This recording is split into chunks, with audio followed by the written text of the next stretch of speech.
তো রাসূলুল্লাহ বলছেন, আল্লাহ বলে পাঠিয়েছেন একটা কথা বলবো কি?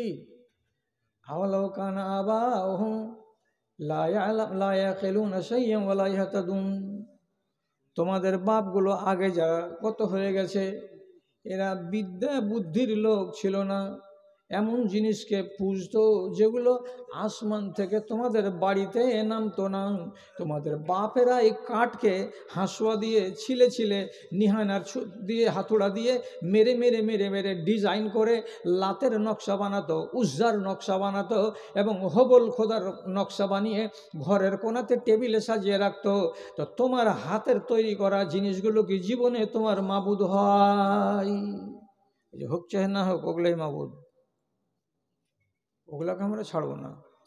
তো বাপদাদার ধর্ম ছাড়বে না? না, ছাড়বো না। তোমার স্বামী যে তোমাকে আলাদা করে দেবে, আলাদা করে দিলে তো কি হলো? আমি স্বামী পাবো না দুনিয়াতে?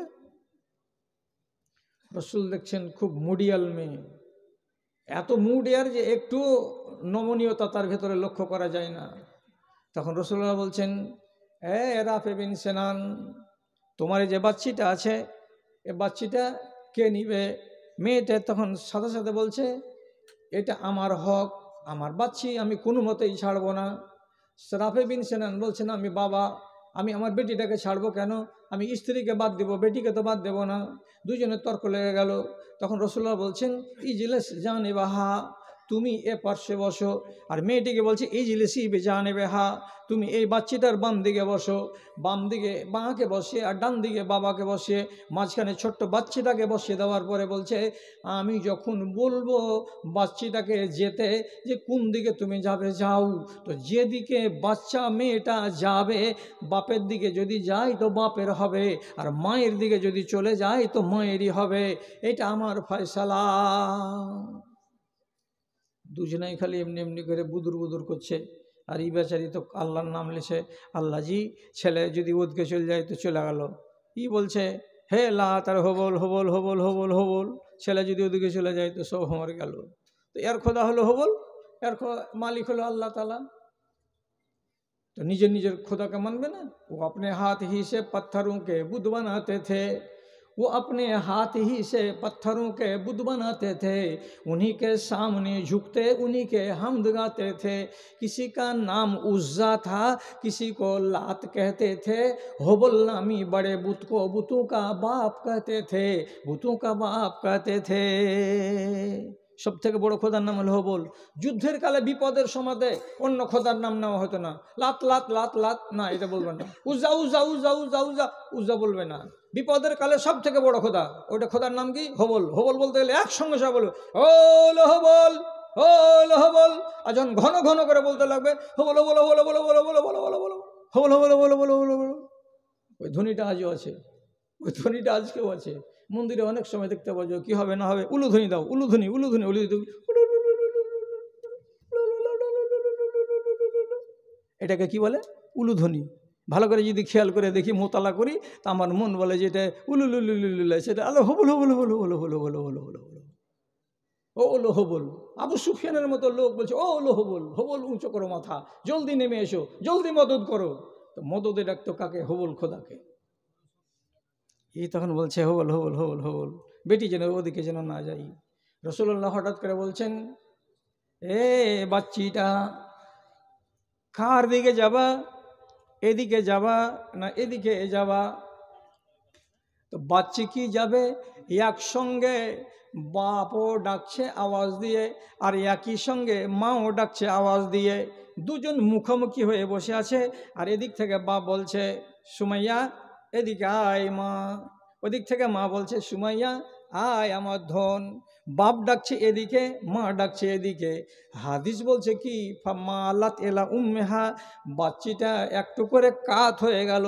কার দিকে? তো ওর মায়ের দিকে। তখন রাফে বিন সেনান বলছে, আল্লাহ, চলে গেল, হাত ছাড়া হয়ে গেল, হাত ছাড়া হয়ে গেল। বাচ্চা যদি মায়ের দিকে চলে যায় তো ওই পেয়ে যাবে। তখনই আল্লাহ পাকের নবী সঙ্গে সঙ্গে 1 সেকেন্ডের ভেতরে দোয়া করে বলছেন, আল্লাহুম্মা হাদেহা, আল্লাহুম্মা হাদেহা। এই আল্লাহ, তুমি বাচ্চি বাচ্চাটার মনটাকে ফিরিয়ে দাও। আয় আল্লাহ তুমি বাচ্চাটাকে সরল পথের দিকে এনে দাও। রাসূলুল্লাহর মুখ থেকে যেমনি বেরোলো বিদ্যুতের গতিতে আল্লাহ রাব্বুল আলামিন দোয়াটাকে কবুল করে নিলেন। সঙ্গে সঙ্গে বাচ্চাটা যে 6 আঙুল মায়ের দিকে এগিয়ে চলে গেছিল, ওই বাচ্চাটা আবার ডান দিকে এগিয়ে বাপের কোলের উপরে এসে পড়ে গেল। নবীজি বলছেন বাচ্চা তোমার। বাচ্চা কোলে করে নিল, নেওয়ার বলছে তালাক দিয়ে দাও। তালাক দিয়ে দিল। বেটি ছেলেটা খালি হাত, বাচ্চা কোলে করে এসেছিল, খালি হাত বাড়ি চলে গেল। এমনি করে যা চার খালি বুদবুদ করছে, হারামি ছেলেটাকে নিয়ে এলে, ওর কথা শুনল না, তার লাগে এমনি করে হাঁকিয়ে দিলে। কি ফেদার মাথা নিয়ে এসে বাপদাদার ধর্মকে জলাঞ্জলি দিয়েছে, দিয়ে তখন নতুন ধর্মকে আমাকে মানতে করছে। যা হবে কপালে, তোর ওগুলো কথা মানবো না, আমি এমনি আছি, আমি এমনি ছেলের গেল তো গেল, আমি বাপদাদাকে লজ্জিত করতে পারবো না। তো মেয়ে ছেলে একা একাই কথা বলে খুব, তো বাড়ির যত জুলুম হবে, টিউবওয়েলে পানি ভরতে যায় এমনি করে হ্যান্ডেল চাপ দেওয়ার বলবে। আধখান রুটি দিল, সকাল 8টা থেকে 9টা পর্যন্ত কিচ্ছু খাইনি, কলসিটা চাপতে পারি না, আরও আধখান রুটি লাগতো, তাও হাঁকে দেয়নি। এমনি করে কতকাল যে কাটাবো, গাঁঠার বাড়িতে থাকতে জি করে না, একা একাই বিড় বিড় বিড় বিড় বিড় বিড় করে বলছে, চলে যাচ্ছে। এর বেচারির খালি কলেজাটা ফাটছে। রে জাহেল, স্বামীটার কথা শুনলি না, চলে গেলি, তোর এই দুনিয়াও গেল, তোর ওই দুনিয়াও গেল। কিন্তু এও বলছে দুনিয়া যাবে জায়গা, তোর কথা আমি মানবো না, ওই ধর্মকে আমি মানবো না। তালাক হয়ে গেল গো। আর একে যদি বলছি তোমার ধর্মের মাঝখানে বাটা হয়ে গেছে তোমার স্ত্রীকে হটাও, বলছে 2 ছেলের মাকে হটিয়ে দেবো। বলি সাহেব হটায়ও না, ন্যাংড়া ইমান নিয়ে থাকো, আর পোকা লাগা ইমান নিয়ে কবরে যাও। একটা কথা কি, নিজের ভুল আমলের কারণে যদি জাহান্নামে যাও তো আফসোস হবে না, আর মায়া লোকের কারণে যদি জাহান্নামে যেতে হয় তাহলে এবারে ডবল বিষ লাগবে কিয়ামতের দিন, যে তোর লেগে কেন জাহান্নামে আসতে হলো আমাকে, তুই কে? তো ও মেয়ে ছেলের কারণে জাহান্নামে যাবে কতগুলো পুরুষ, কারা? তো ওইটার আরবিতে নাম হলো দাইয়ুস আল্লাজি ইউকিররু ফি আহলিহি আল খবসা। যেই লোকটা নিজের পরিবারের ভেতরে অন্যায় কাজ হবে আর সেটাকে মেনে নেই, কিছু করতে পারে না, সেই লোকটার নাম দাইয়ুস। স্ত্রীর কারণে সে জাহান্নামে যাবে। সেদিন ঠেলা লাগবে, আমার নিজের আমল তো ঠিক ছিল রে, কিন্তু তোর কারণে আমি জাহান্নামী হইলাম। লম্বা করছি না, রাত অনেক হলো, মজলিস আস্তে আস্তে খালি হচ্ছে। আপনাকে আরেকটা কথা বলি, আর বলার পরে হয়তো বা আপনার কাছে আমি ইজাজত চাইতে পারি। তাহলে এই স্বামী যদি খারাপ হয়ে যায় আর স্ত্রী যদি নেককার হয় তাহলে কি হবে?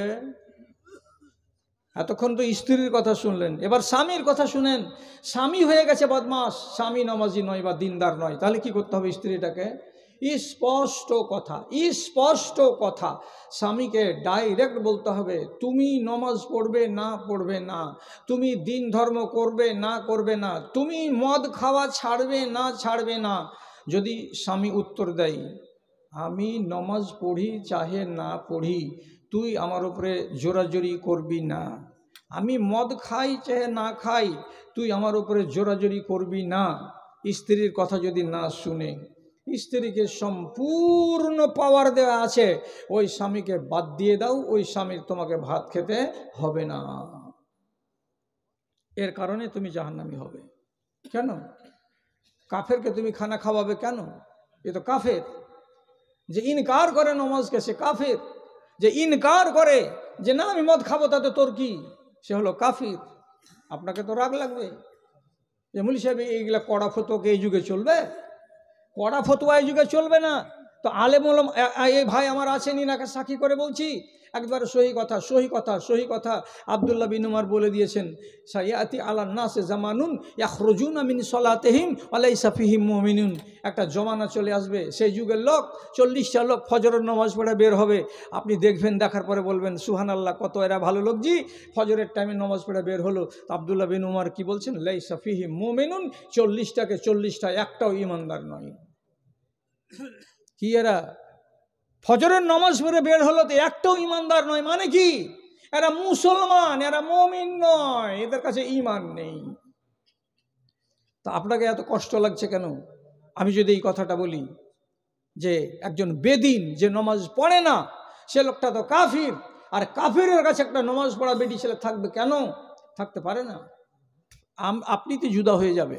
আর সৌদি আরবের যদি ফতোয়াকে মানা যায়, আল্লাহ রে আল্লাহ রে আল্লাহ রে, কঠিন ব্যাপার যে বেনমাজ হবে, নামাজ পড়বে না, তাকে মুখে তালাক দিতে হবে না, আপনি তালাক হয়ে যাবে।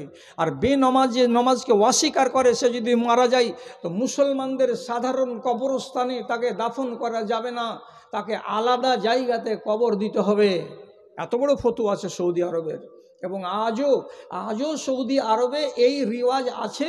ওরা যদি জানতে পারে যে লোকটা মারা গেছে আজকে, তো ওই লোক জীবনে সৌদি আরবের নিয়মে বাড়ির লোক গোসল দিয়ে কাফন পরিয়ে ওরা কবর খুঁড়ে মাটি দিবে, এটা সিস্টেম নেই। ওখানে নগরপালিকা থেকে প্রত্যেকটা শহরে নিয়ম করা আছে, মরে যেতে গেলে একটু টেলিফোন দেবেন, ওরা এসে লাশ নিয়ে যাবে, ধোয়াবে, কাফনাবে, ওরাই হারাম শরীফে নামাজ পড়াবে, ওরাই কবর খুঁড়বে, ওরাই দাফন করবে। আপনাদের আর আমাদের কোনো দায়িত্ব নেই সৌদি আরবের মাটিতে।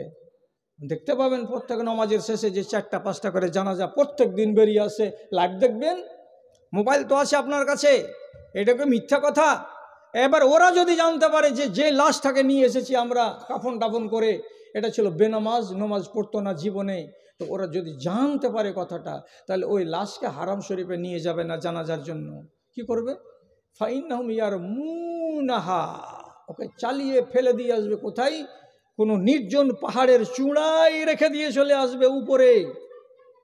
থাকলো লাশ পড়ে, চিল কাউয়া যদি থাকে তো খাবে, আর না হলে ওখানে শুকিয়ে শুকিয়ে আমচুর হয়ে পড়ে থাকবে। এখনো তো ফতোয়া আছে ওদের, আর এখনো তো আমল হচ্ছে এইটা। আর একটা স্বামী নমাজ পড়বে না, স্ত্রী ওকে 10 বার করে বলবে তুমি রাত 10টাতে আসবে, আর আমি তোমার ক্লান্তি সারাবার জন্য তোমার পা দেবে দিব, তোমার মাথায় গরম তেল করে দেব, তোমাকে আমি মালিশ করে দেব, তোমাকে রাত্রি 12টার সময় আমি খাবার খাইয়ে দেব, সবই তোমার খেদমত করব। অথচ তুমি একটা কাফির মানুষ, বেদিন মানুষ, তোমার সেবা করে আমার কোনো লাভ হবে না, বরং তোমার কাছে থাকা আমার হারাম, তো আমি তোমার কাছ থেকে তালাক নিয়ে চলে গেলাম। তো কি তুমি কি আমার রুজিদাতা? তুমি কি আমার তকদিরের মালিক? আমি যদি ছেড়ে চলে যাই তো অন্য কোনো জায়গায় বিয়ে হবে না, 1000 জায়গাতে বিয়ে হয়ে যাবে। আপনি বলবেন এটা কথা বলা ঠিক হলো না। ঠিক হলো না? এই মৌলানাটাকে জিজ্ঞেস করবেন তো কালকে সকালবেলায়। উকবা বিন আবি মুয়িতের বেটি উম্মে কুলসুম, মুশরিকের বেটি, যে উকবা বিন আবি মুয়িত রাসূলুল্লাহর ঘাড়ে উটের ভুঁড়ি চাপিয়ে দিয়েছিল, জানেন তো? এই মুশরিকের বেটি, এর নাম কি? উম্মে কুলসুম। উম্মে কুলসুমের 4 বার বিয়ে হয়েছে, 4টা স্বামী হয়েছে তার। এটা মরে গেল, আরেকটা বিয়ে হলো, ওটা মরে গেল, আরেকটা বিয়ে হলো, ওর একটা মরে গেল, আরেকটা বিয়ে হলো। 4 নম্বর স্বামীর কাছে গিয়ে তার মরণ হয়েছিল। তাহলে মেয়ে ছেলেটি 4 সংসারে গেছে, তো এটা কি খুব দোষের কথা হয়েছে? আপনাকে যদি অন্যায় মনে হয়, তাহলে আমি আপনাকে বলছি, আমাদের মা, আমাদের জননী, ইসলামের রিশতাতে জননী হযরতে খাদিজা রাদিয়াল্লাহু তাআলা আনহা, রাসূলুল্লাহর প্রথম স্ত্রী, কয় স্বামীর ভাত ছেড়ে এসেছিল? কয় স্বামীর? 2 স্বামীর। একটার নাম ফোজালা আর একটার নাম আবু হালা। এই ফোজালা আর আবু হালা 2 জনের কাছ থেকে আম্মা খাদিজা এসেছিলেন। ফোজালা তালাক দিয়েছিল আর আবু হালা মরে গেছিল। তালাক দেওয়ার কালে মোহরানা পেয়েছিলেন খাদিজা, এবং আবু হালা মরে গেল তো মিরাস পেয়েছিলেন মরা স্বামীর ঘি দিয়ে, তিনি ধনী হয়ে গেছিলেন। আর এই ধনী মহিলা আবার নবীজির সঙ্গে বিয়ে হলো। তাহলে আল্লাহ পাকের নবীর যেটা স্ত্রী পহিলা, সে যদি 2 বাড়ির ভাত খেয়ে এসে নবীজির স্ত্রী হতে পারেন, এটাতে কোন দোষের কথাটা আছে? আপনার মন খারাপ হয়ে আছে, আপনি মানতে পারবেন না সত্যকে, সেটা আলাদা কথা। আমি সহি কথা বলছি, বলার পরে শেষ করছি। রাসূলুল্লাহর একটা বেটির নাম হলো জাইনাব রাদিয়াল্লাহু তাআলা আনহা। জাইনাব, হযরতে জাইনাব বিয়ে হয়েছিল কার সাথে? সাধু বেটা আবুল আসের সাথে, মক্কাতে। কখন বিয়ে হয়েছিল? যখন নবীজি মক্কার জীবনে ছিলেন তখন, আর হযরতে খাদিজা বেঁচে ছিলেন তখন বিয়ে হয়েছে। বেটি ঈমান এনেছে, জামাই ঈমান আনেনি আবুল আস। ওই হালাতে রসুল হিজরত করে চলে এলেন মদিনা। মদিনা এলেন 2য় হিজরি সনে, লড়াই হলো।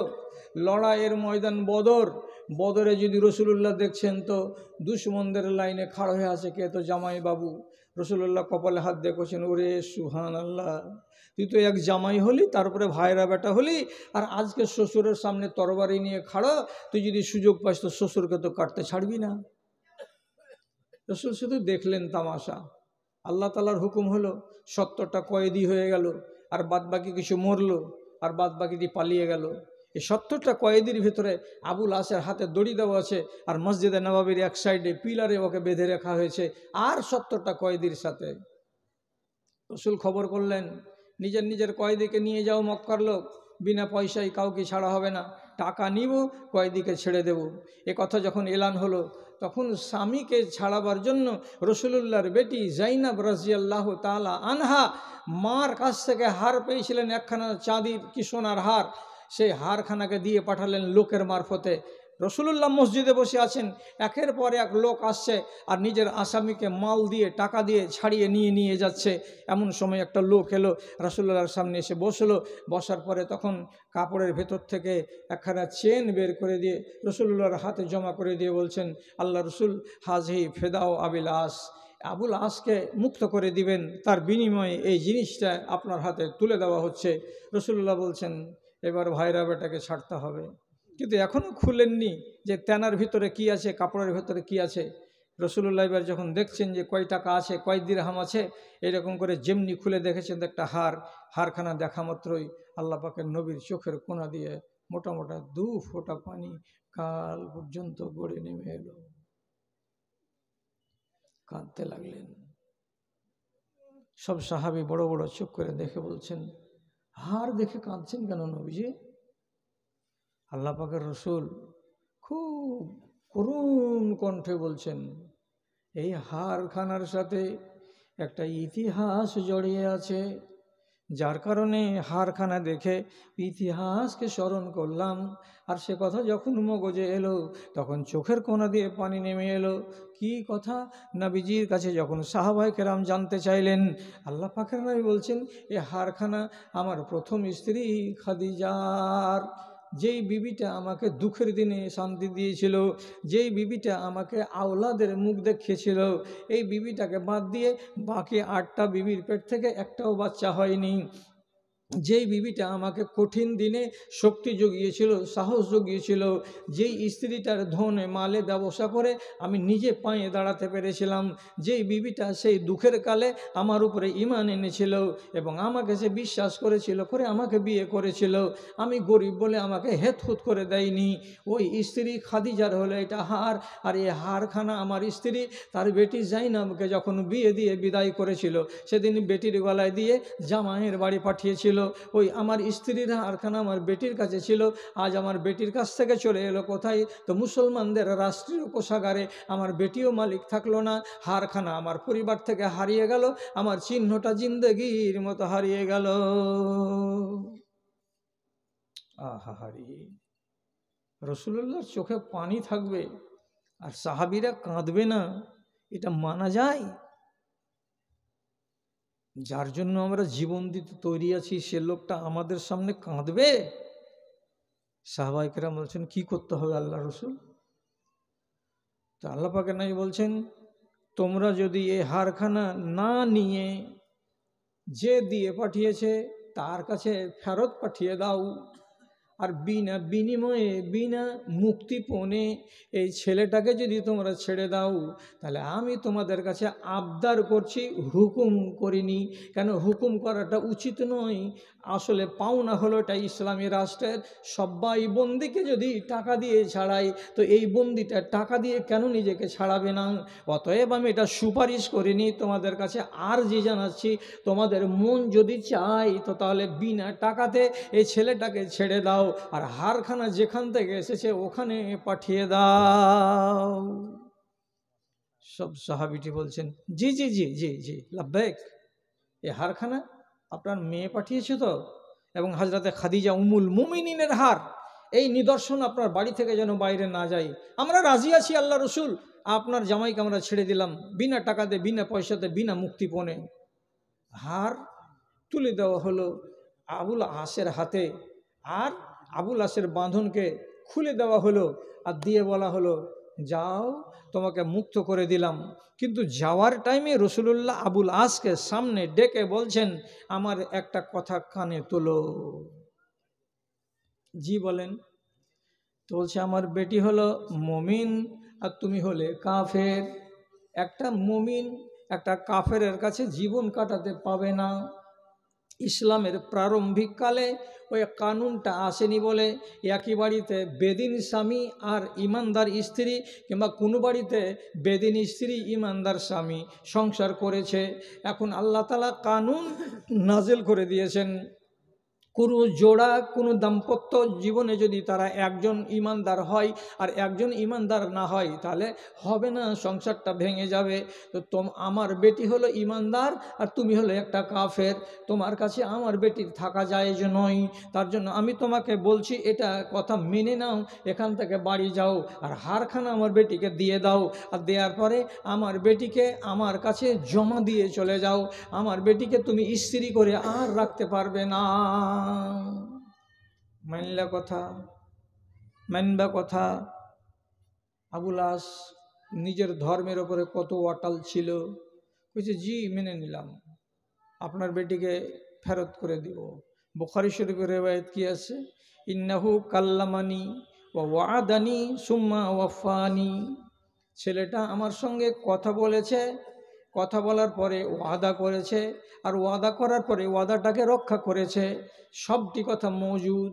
বাড়ি গেল, আর যাওয়ার পরে নিজের স্ত্রী জাইনাবকে ডেকে বলছে, জাইনাব চলো, তোমাকে একটা তেজ উটের উপরে চড়িয়ে দিচ্ছি আর একটা ড্রাইভার দিচ্ছি, লাগাম ধরে টানতে টানতে নিয়ে যাবে, আর আমার ছোট ভাইকে দিচ্ছি, ও হেল্পার হয়ে থাকবে। তুমি তোমার বাপের কাছে চলে যাও, আমার কাছে থাকা চলবে না, কেন আমি হলাম বেদিন আর তুমি হলে ইমানদার। কত বড় ইমান এগুলো গো। পৌঁছে গেল মদিনা, বাপের বাড়িতে আছে, স্বামী নাই। এবার গরম দেখালো কে, আবুল আস, বেটি ছাড়িয়ে নিলি, দেখ কত টাকা কামাবো, আর তোর বেটির মতো বেটি আমি পাই কিনা দুনিয়াতে তো চোখে চোখে দেখিয়ে দিব। গেল সিরিয়া ব্যবসা করতে, 2 ইউট ভর্তি করে লাভের ধন নিয়ে বাড়ি আসছিল। তখনকার যুগে আইন হয়ে গেছিল কি, মদিনার রাস্তা দিয়ে কুরাইশদের কোনো লোককে যেতে দিবে না, রাতের বেলায় যদি যাই একটাও সওয়ারিকে পার হতে দিবে না, সব মালকে আটক করে নিবা। রাতের বেলায় সাহাবিরা ডিউটি দিয়েছিল চেকপোস্টে, যত সিভিক পুলিশ ছিল সাহাবি ওখানে সব মালটিকে কেড়ে নিল, নেওয়ার পর বলল হাট কি হচ্ছে সেখানে, যাক উঁটো নিয়ে নিল, বস্তাও নিয়ে নিল, আর নিয়ে এসে সাহাবিরা নিজের নিজের বাড়িতে এটাকে জমা করে রেখে দিল। এই বেচারি তালকানা, ফজরের টাইম, হাত মুচড়াতে মুচড়াতে মসজিদে নববীর কাছে, যেটা হলো আল্লাহ রসুলের বাড়ি, ওই বাড়ির খানের কাছে সে জানে যে এই বাড়িতে আমার স্ত্রী আছে, যে স্ত্রীর আমার কাছ থেকে আলাদা হয়ে গেছে, ইমান আনিনি বলে, ওইখানে যে আস্তে করে আওয়াজ দিচ্ছে, জাইনাব জাইনাব।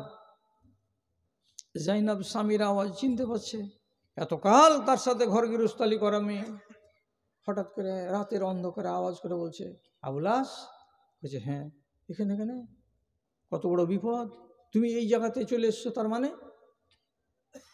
তখন ফুফিয়া কান্না করে বলছে, এদিক থেকে তুমি চলে গেছো হাত ছাড়া, সংসার কানা হয়ে গেছে।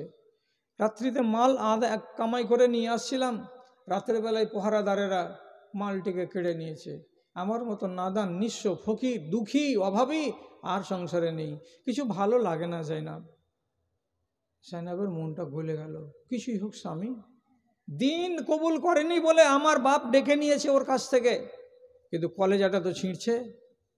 সাথে সাথে নবীর বেটি ঘর থেকে বেরিয়ে পার্শ্বে মসজিদ, মসজিদের জানালাতে যে জামাত চলছে, আর ওই টাইমে বলছে, ও মুসলমানেরা, আমি নবীর বেটি জাইনাব, আমি আমার আগেকার স্বামী আবুল আসকে নিরাপত্তা দান করেছি, কাজে গলিতে, মদিনার অলিগলিতে কোনো জায়গায় যদি আবুল আসকে তোমরা দেখতে পাও, খবরদার একটা থাপ্পড় মারার চেষ্টা করবে না, এটা ইসলামী আইন, কেউ যদি কাউকে নিরাপত্তা দেয় তো তাহলে তাকে বেইজ্জত করা চলবে না।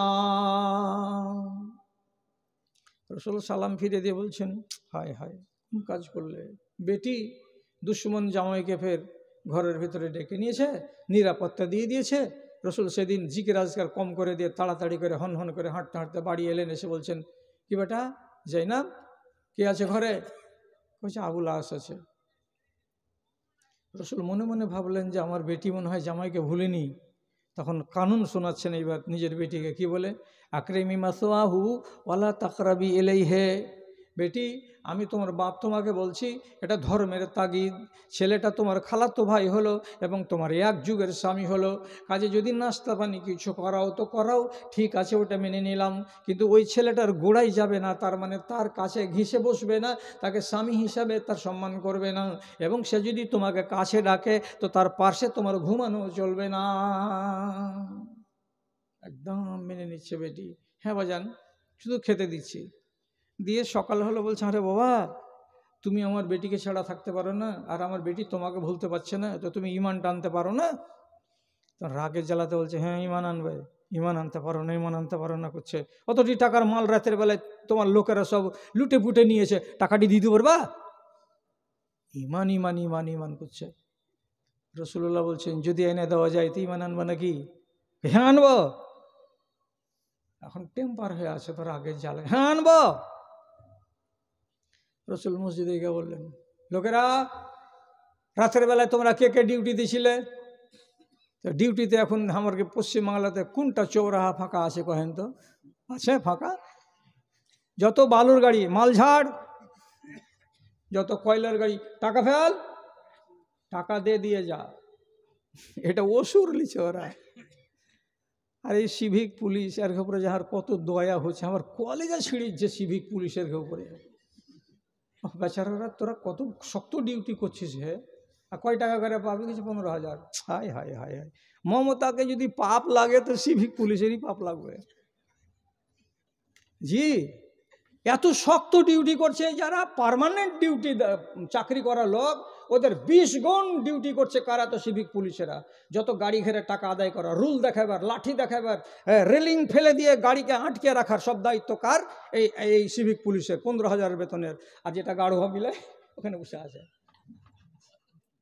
সব মালটি নিয়ে যাও আর টেবিলে জমা করছে। সকালবেলায় কয়টা টাকা দেবে? হ্যাঁ এই সুরেশ ধর 100 টাকা লে, চাটার খাবি। আর ও কতটি নিয়ে গেল হিসাব নেই।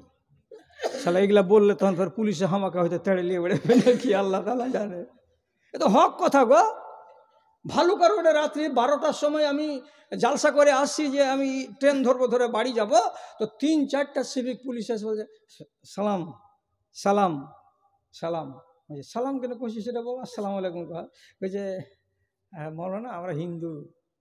যে হিন্দু তো ঠিক আছে, তো তোমরা এখানে ডিউটি পেয়েছো? হ্যাঁ ডিউটি পেয়েছি। কোনো জায়গাতে কাম না পেতে গেলেও বলবে যে এখানে খাড়ে থাক সারা রাত। ফজরের টাইমে ওই জায়গার নকশাটা ফটো করে দিতে হবে, দিয়ে পাঠিয়ে দিতে হবে মেসেজে যে হ্যাঁ আমরা এখানে ডিউটি করছিলাম, জিন্দে ছিলাম, মরিনি, আর দিয়ে গাড়িতে চড়ে তখন বাড়ি যেতে হবে। এতক্ষণ ধরে এখানে আছি। বলছে আল্লাহ কত টাকা পাও? বলছে 15,000। কলেজেটা ফাটে না? ফাটে না। কইছে তুমি আমাকে কেন সালাম করছো? কইছে আপনাকে চিনি। আমাকে চিনি মানে যে কী করবো, সময় কাটে না, তখন মোবাইল জুড়ছি, মোবাইল জুড়ে দিয়ে একবার জাজিসকে শুনছি, একবার আপনাকে শুনছি। আপনার নাম বদরুদ্দিন লয়, আপনার নাম বদরুদ্দিন লয়। বলছি হ্যাঁ। তো গায়ের মুসলিম কি আর বদরুদ্দিন বলতে পারে? তো 3-4 বার তানবিন দিয়ে বদরুদ্দিন দিন লয়। হ্যাঁ বদরুদ্দিন দিন আমি। তাহলে ওয়াজ শুনছে বসে বসে, কেন সময় কাটে না? তো দয়া লাগবে না যে এত শক্ত ডিউটি করছে আর ওরা চাকরি পায় না, মূল টাকাটা পায় না? দিবে খালা, হয়তো কোনো দিন দরদ হবে আস্তে আস্তে, আগামী ইলেকশনের আগে কিছু একটা হবে, এটা আশা করা যায়। তো যা হোক, রসুল্লাহ বললেন ওই কারা কারা ডিউটি দিয়েছিলে রাতের বেলায়, যে মালটা তোমরা উঠিয়েছো একটা লোকের মালটিকে মসজিদে নববীতে জমা করো। আর যেমনি এলান করার 10 মিনিট হলো না, সমস্ত মাল এসে হাজির। আবুল আসকে ডেকে নিয়ে রসুল বলছেন মালগুলো একটা একটা করে। বলছে 30 কেজি কাপড় হওয়ার কথা ছিল, আছে কিনা? 4খানা কম্বল হওয়ার কথা আছে কিনা? এখানে এই হওয়ার কথা আছে কিনা? সব গুনে গুনে গুনে গুনে গুনে গুনে দেখার পরে বলছে মাল ঠিক আছে। তখন বলছে নিজে হিসাব ভুলে গেছি, মাল বেশি বেশি লাগছে। আছে তো মাল বেশি বেশি লাগছে, কমেনি তো? না কমেনি। মাল হাতে করো, ইমান আনবে কি আনবে না এবার ফয়সালা করো। আর এই লোকটা কি দেরি করে?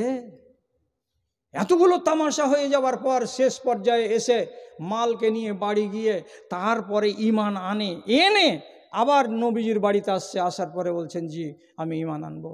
যখন ইমান কবুল করে নিলেন তখন আল্লাহ পাক রসুল নিজের বেটি জাইনাবকে বলছেন যাও সুখের সংসারে ফিরে যাও, তোমার স্বামী মাঝখানে 5-6-7 মাসের জন্য এখানে বাইকাটে ছিল।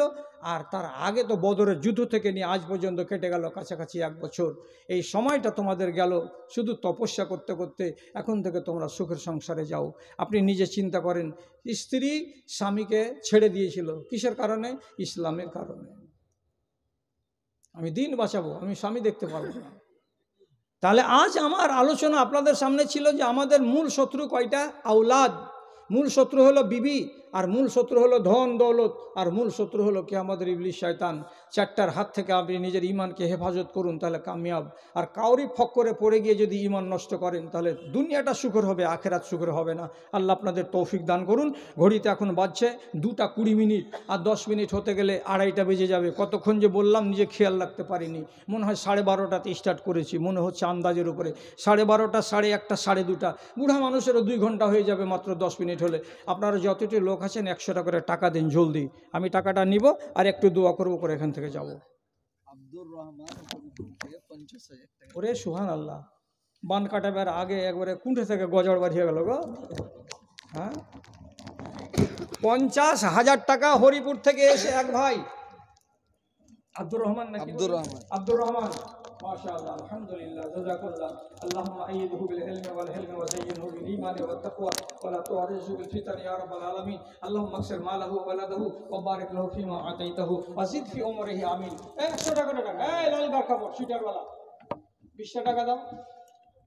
আর খালি হাত ঘুরিয়ে দিও না আমাকে। টাকা নাই তো 20 টাকা দাও, আর না থাকলে হাতখান ছুঁয়ে দাও আমাকে, দেখি হাতখান তোমার লেড়ে দেখি কেমন আছে। দেখ পুরো দান করা হাত থাকলে বুঝতে পারবো, আর জীবনে যদি দান করা হাত না থাকে দুটো বুঝা যাবে। আলহামদুলিল্লাহ, আমার ভাই 300 টাকা দিলেন, চাইলাম 100 টাকা, ভাই দিলেন 300 টাকা। মাশাআল্লাহ, জাযাকাল্লাহ। আল্লাহুম্মা আকসির মালাহু ওয়া ওয়ালাদাহু। আলহামদুলিল্লাহ, মাশাআল্লাহ। আমার ভাই দিয়েছেন 50 টাকা দান, আর একজন 100 টাকা দান, কবুল করো পাক সুবহান। আর একজন আমার দাদা 100 টাকা, আল্লাহ তুমি তার প্রতি অসখা। আর একজন দিয়েছে 30 টাকা দান, 40 টাকা দান, কবুল করো পাক সুবহান। ওই আল্লাহ দয়াময় মেহের করিবেন, দানকারী দান কবুল করে দাও, আমিন আমিন। আরেকজন দিয়েছেন 200 টাকা, আরেকজন 20 টাকা, আরেকজন আমার ভাই 20 টাকা দান, আরেকজন 200 টাকা, আরেকজন ছোট ছেলে দিয়েছে 50 টাকা দান, কবুল করো পাক সুবহান মিলাদ আরমান। আরেকজন 200 টাকা, আরেকজন আমার বাবাজি দিয়েছেন 500 টাকা, আলহামদুলিল্লাহ। আরেকজন 50 টাকা, আরেকজন 50 টাকা, আরেকজন 100 টাকা। আল্লাহ তুমি তাদের দানকে কবুল করে নাও। আরেকজন 100 টাকা, আরেকজন 50 টাকা দান, আরেকজন 100 টাকা, আল্লাহ তাদের দানকে কবুল করে নাও। আরেকজন 100 টাকা দান, আরেকজন 100 টাকা দান, এ দান মঞ্জুর করো পাক সুবহান। আরেকজন আমার ভাই 200 টাকা, আল্লাহ তুমি তার প্রতি অসখা। আরেকজন 500 টাকা দিল, ইহকাল পরকাল করো মঙ্গল। আরেকজন দিয়েছেন 700